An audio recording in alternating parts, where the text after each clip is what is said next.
C'è una crepa che ognuno di noi cerca di nascondere. Una sconfitta professionale, un amore finito, un errore che ancora brucia quando ci pensi. Molti passano la vita tentando di sembrare intatti. Io stesso, da giovane, lo facevo. Un giorno, nel monastero, mentre aiutavo a riordinare una stanza, feci cadere una tazza antica. Si ruppe in più pezzi. Il rumore mi colpì come una sentenza. Pensai che il maestro si sarebbe arrabbiato. Invece, raccolse i frammenti con calma e disse: «Bene, ora possiamo renderla più preziosa». Non capii subito. Il giorno dopo mi mostrò l'arte del kintsugi, riparare la ceramica con una lacca mescolata a polvere d'oro. Le crepe non vengono nascoste, vengono illuminate. Quella tazza, una volta riparata, non era più solo una tazza.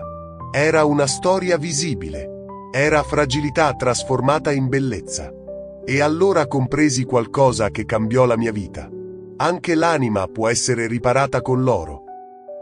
Quando perdi un lavoro, quando un progetto fallisce, quando qualcuno ti tradisce, la prima reazione è pensare: mi sono rotto. Ma la verità è che ti sei aperto.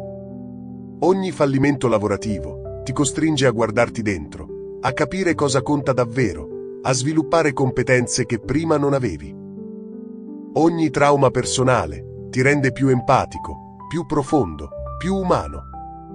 Le crepe sono i punti in cui entra la luce. Ricordo un uomo che venne al monastero dopo aver perso tutto: lavoro, reputazione, sicurezza. Si sentiva inutile. Durante una conversazione mi disse: «Sono un fallimento». Gli chiesi: «Cosa hai imparato?» Prima rimase in silenzio, poi iniziò a parlare. Aveva imparato l'umiltà, aveva imparato ad ascoltare e aveva imparato a non giudicare chi cade. Non era un uomo distrutto, era un uomo ricostruito. Il kintsugi dell'anima richiede 3 cose. La prima è accettare la rottura. Non puoi riparare ciò che continui a negare. La consapevolezza è il primo filo d'oro. La seconda è la pazienza. L'oro non si applica con rabbia o fretta. Si lavora con cura, lentamente. Così anche la guarigione, attraverso il silenzio, la riflessione e la presenza. La terza è il coraggio di mostrarsi. Molti guariscono, ma continuano a nascondere le cicatrici. Eppure è proprio lì che risiede la tua unicità. In un mondo che premia l'apparenza di perfezione, tu puoi scegliere l'autenticità. Puoi dire: «Sì, sono caduto e mi sono rialzato». Puoi trasformare un licenziamento in una nuova direzione. Puoi trasformare una ferita emotiva in capacità di amare con maggiore consapevolezza. Non cercare di tornare come prima. Diventa qualcosa di più consapevole. Ogni crepa racconta una battaglia superata. Ogni cicatrice è una firma della tua resilienza. Quando oggi guardi le tue ferite, non chiederti perché sono accadute. Chiediti: quale oro posso mettere qui? Forse è disciplina, forse è compassione, forse è una nuova visione della tua vita. Non sei definito dalle tue cadute, sei definito da come scegli di ricostruirti.